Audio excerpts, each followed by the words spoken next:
So 11 minutes left, and Chio takes a second out of the lead. It's remarkable they're still doing the times they are after 290 odd laps of Mount Panorama. And if you suggest to somebody, anybody in this pit lane, that you'd be punching out mid-203s after 290 laps of a 12-hour race, you said that 3 or 4 years ago, you'd be laughed at. No, you would have been laughed at. You'd have been carted away by men in white coats. And the resurfacing of the circuit 24 months ago helped the cause, yes.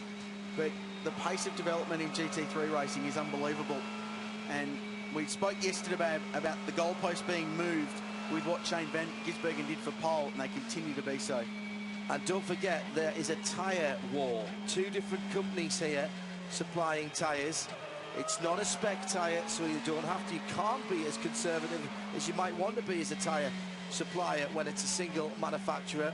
And Pirelli have pulled out the stops, bringing the special VLN tyre that was tested last year in Germany for the rounds on the Nordschleife. That's what they've supplied to their customers here. They knew they needed something special to take on the might of Michelin around here.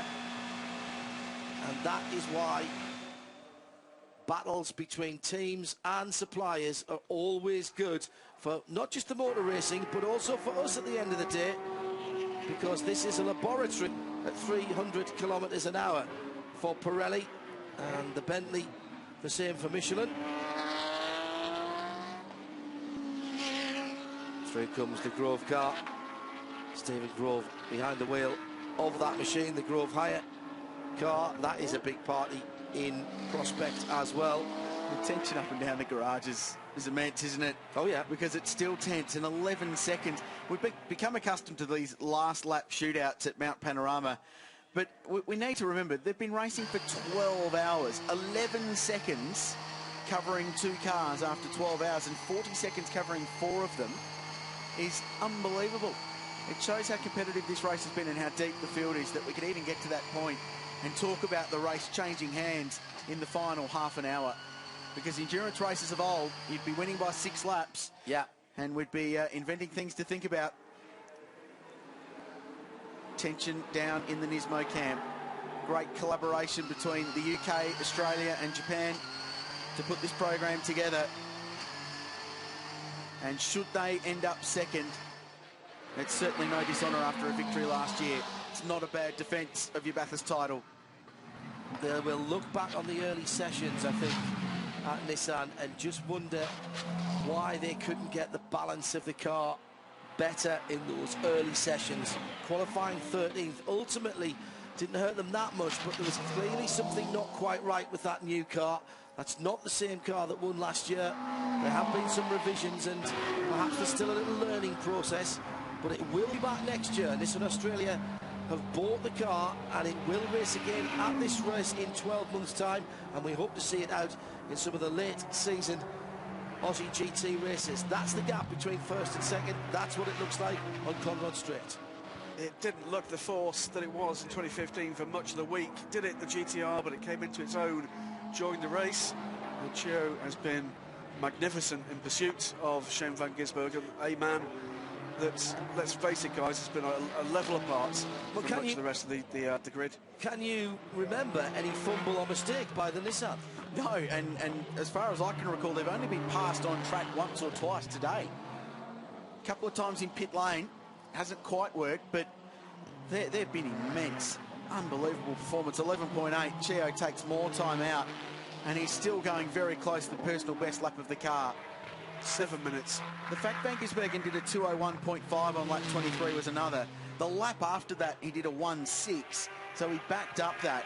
He's the only car to do a 2-minute and 1 in a motor race at Mount Panorama ever, and he did a couple of them, and that showed their superiority. That was just a warning early on this morning that, bang, we've got this if we need it. How big is this going to be for McLaren, Graham? You mentioned that they haven't won any of the really big international races since 1995. The whole of the GT programme is at Woking. It's going to be huge because McLaren's first effort at GT3, great looking car, but really wasn't quite the full ticket. Though we saw the car for some fantastic runs, including here. But this is a whole different ball game, and what they're looking for is a 200-mile-an-hour billboard, and that's exactly what they've got here. Ashley Vettiger has tweeted in using the hashtag B12HR. What's the marks on the windows, the windscreens of the Techno cars? It's just a little place where, see them there, they've either got some dirt on it, or it's a little bit of dirt that's got under the two layers of the tear-offs. You can still see this tear-offs if you look to the extreme left-hand side of the windscreen. You can see a little dark triangle there. That's where the mechanic would get hold of it and peel off the thin film, and that's either just a little bit of dirt that's on there that they haven't wiped off, or it's just got between the two layers and they've just sort of delaminated the two very thin layers of plastic. And these windscreens with the tear-offs are actually built in together. In one piece, or one. What they don't do is fit the tear-offs to an old windscreen. No, that's right. The windscreen is out of the car, and the tear-offs, sometimes up to 6 or 7 different layers, which have to be, of course, absolutely optically correct. It's a very, very skilled job to get it done.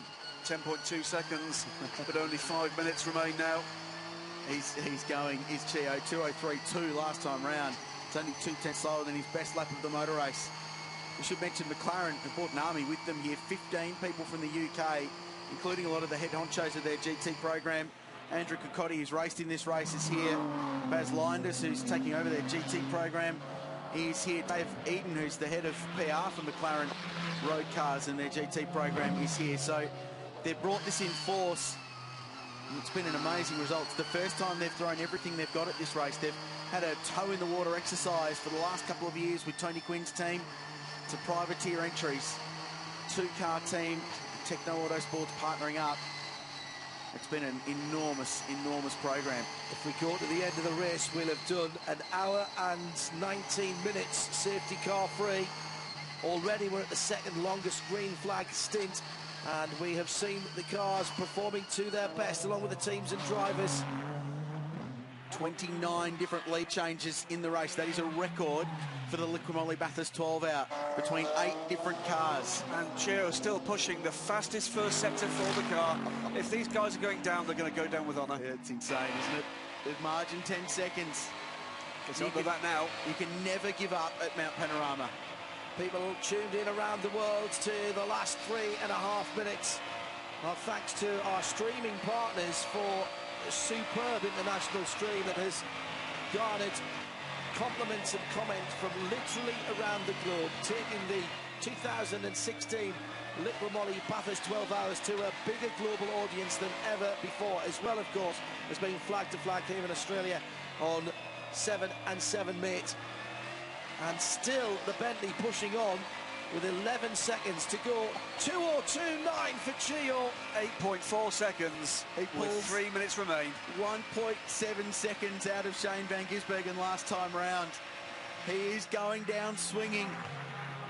Fastest lap of the car for the day on lap 295.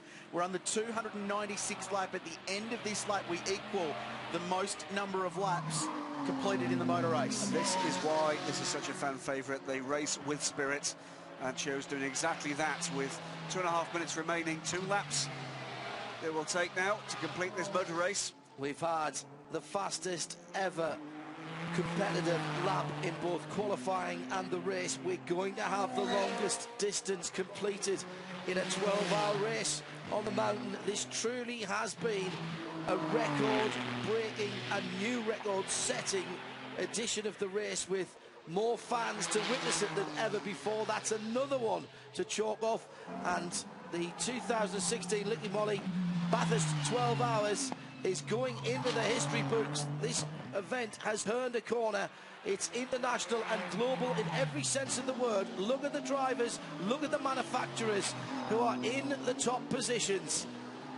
McLaren, from Nissan, from Bentley, from Audi, from Mercedes-Benz, the top 5. Chio has taken 2.3 seconds out of the leader in the first 2 sectors of this lap. Yes, Shane van Gisbergen will be in more or less a cruise mode to get home, but it's going to be a lot closer than we thought. There he is. That's the gap. It's visual. So this should be the start of the last lap for Shane van Gisbergen as he comes through. There's 1 minute and 5 to go. It's 5:43 local time, plus 1 lap. Here comes Chio. What time does he do? It's a 2:02.46. It's 5 seconds. 5 seconds for the final lap of the 2016 Bathurst 12 hour. You can almost see him. He's just over the brow. You just won't be able to see him. Surely not. Surely not. 297th lap of the motor race, a record. There could be no stumble from Van Gisbergen here with traffic, and Chio is on an absolute tear up Mountain Straight through Griffins. Again, the strip riders have come up with an absolute classic. If you wrote this down, they'd call it fiction, as they're going up the hill now for what we believe is final time. And Chio is within sight now. The marshals are clapping Van Gisbergen. Van Gisbergen is enjoying the evening sunshine, and Chio-san is still keeping him honest. 1.3 seconds closer in the first sector. The gap now down to under 4 seconds. And Chio is coming hard. Has he just timed this to perfection? Shane Van Gisbergen, surely this can't be taken away from Techno now. He's got a clear run ahead of him.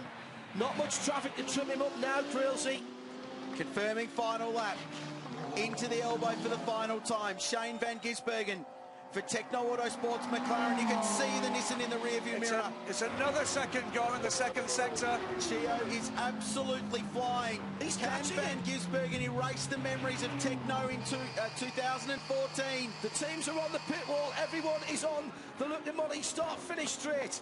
Van Gisbergen will be able to see the bright white headlights. He's got 3 corners as he comes through the Caltex chase for the last time. He'll just come down the hill towards Maguire's. The crowd, you can hear the crowd over the noise of the racing cars. Shane Van Gisbergen can kick out the clutch. He's going to win it, but just Techno take it in 2016. What a motor race. Chio across the line. 1.2 seconds. 1.2 seconds. What an astonishing end to that race. That is amazing. Chio threw everything he had at Shane Van Gisbergen. He fell 1.2 seconds short. What a motor race. To complete the podium. Stephen Kane for Bentley. Denied in the final corner last year. Agonisingly close to a podium on debut at Mount Panorama. The famous British mark. Well, they're going to bounce back with Matt Bell and Stephen Kane. Amazing stuff. Shay. Jono Webb, that was much closer than we thought it would be. Your heart was beating like crazy, but congrats, you've won the 12 Hours of Bathurst. How are you feeling? Oh, it's amazing. I mean, couldn't keep the butterflies down for the last hour or two. Once we had that last stop, we were pushing on. And look, Shane drove amazingly. All the boys have done a fantastic job, and what an awesome introduction for Techno to McLaren GT. Congrats, and can't wait to hear from Shane. Thank you. Last time we saw a major endurance race won by McLaren was 2012, the Barcelona 24 Hours. We've seen wins in sprint racing in the United States and in Europe. But the last time we saw a race bigger than this one by the guys from Woking, it was 1995, and it was the Le Mans 24 Hours. What lies ahead for that grand British mark? Yannick Dalmas and JJ Lato part of that. Masinora Sakaya. Correct, yep. As part of that squad, an amazing victory. Bentley on the podium, so that's an enormous result. As Shane Van Gisbergen brings the 59 car. He set the qualifying lap record, the fastest ever lap of Mount Panorama. Yesterday in qualifying, he won the Alan Simonson Pole Award. He's broken the outright lap record in today's motor race. You have to say that was an absolutely magnificent race, and made at the very end there by the fighting spirit of Nissan, the Nissan GTR, and excuse me, Katsumasa Chio. But this man has just bossed it all weekend. Yeah, what a race. It's been an inspiring performance from him, and the way he's driven this racing car and asserted his authority when he needs it. Barretta's got the winner. Well, Shane Van Gisbergen, what an incredible weekend it's been, from pole position through to lap records for the race and through to the win tonight. What a gutsy driving effort it's been by you. Congratulations. Just thanks to the team. The car has been fastest all weekend, so to win that on strategy and then pace, it's amazing. So thanks to the guys, thanks to Jonathan and Alvaro. Big heart in the mouth moment when it stopped earlier, but she hung on for the rest of the weekend, so awesome. It's a real fighting effort all day. Tell me about that Nissan coming up behind you, were you aware of the Nissan closing? Yeah, we had him covered, so anytime he did a lap, I just stuck the knife in and did the same. So just got it to the end. Bloody great. How good was this car? Oh, it's awesome. This is the car I raced in Europe, so she's a beauty. All right, let's have a moment, catch up with John on the team. Well done. Navarro Parent gets a Bathurst victory as well on his debut on the mountain. What a performance. 5 different brands in the top 5 for the second time in 2 years at Mount Panorama. And McLaren becomes the 5th different brand from 6 GT encounters on the mountain. So the diversity continues. Confirm the final results. It was McLaren, and we should mention the first win for Pirelli here as well. They threw everything they had at this weekend, and they delivered in the end. A runner-up result for the defending champions, and Bentley finally on the podium. Phoenix Racing, former winners, fought like anything and got home in 4th. And 1 lap behind in the final race for the SLS AMG for Erebus Motorsport in P5 was David Reynolds. Some walking wounded throughout the field, but a superb 12th outright for the Ridges Class B winner, Stephen Grove, Scott McLaughlin and Earl Bamber. The Mark Cars Australia Cup finished line astern with them for BM Pro Invitational. Jake Camilleri, Morgan Haber and young Aaron Seaton get to Bathurst victory. Seaton wins at Bathurst. That's got a certain ring about it, doesn't it? 21 finishes from 36 starters, a bruising race in the end, and a lot of tale of woe to talk about. There'll be some long faces drowning their sorrows later on tonight, including the 2014 winners. Maranello Motorsport essentially outed on the opening lap of the race. It all started at 5:45 a.m. this morning as we take in our Nissan highlights. And what would be a theme for the day, car 59 went to the front. That was turn 2. Mick Asalo and Nick Percat didn't make friends early in today's race, and that removed both cars from contention. Jared McLeod, the Mark Cars Australia Focus, the CCV car was off. Shane van Gisbergen dealt with the sun as he went over Skyline. The brands of Donuts had an incident down there at the elbow, and there was some wild racing at the top. Cayman GT4 car, number 16, Pro Sport Performance car, all the way from Germany, survived a wild moment at the top of Mount Panorama.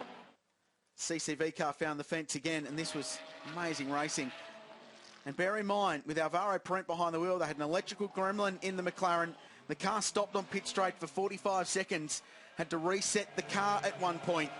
And for a while there, we thought that race might slip away, because later, Shane van Gisbergen got a drive-through penalty for speeding in pit lane. The Bentleys looked strong from the outset. Erebus Motorsport were in the game all day. Strange miscue in pit lane cost them some time, and punctures also ruled the roost here on the mountain. This was SVG with a spin in front. Luke Yulden behind the wheel of the JBS Racing Lamborghini. The locals are watching on. The 31 Bentley will feel disappointed with their day today, Graham. Both Bentleys suffering punctures and what could have been for Bentley, but they'll be happier this year with an overall podium. At least they got one. In the end, they were denied last year. Ferrari had a pretty tough day. They have a massive presence around the precinct this weekend, but couldn't get the chocolates in the end. Mark Sini's Audi crashed. This was controversial, dubbed a racing incident in the end, and that removed another contender, because that number 37 Darrell Lee McLaren was on the lead lap. And was leading the AM class at that stage. Side-by-side racing was a feature. 29 different leaders today, a record for this motor race. 17-year-old Austin Cindric found the wall at turn 2. That removed one Erebus car from contention. And this was more wild racing. Wheel-to-wheel, Bentley and Nissan. Porsche in the wall, top of the mountain. Crunch. For the APO Sport car. And that took them out of the day's running. And there really were some damaged cars at the end of this motor race.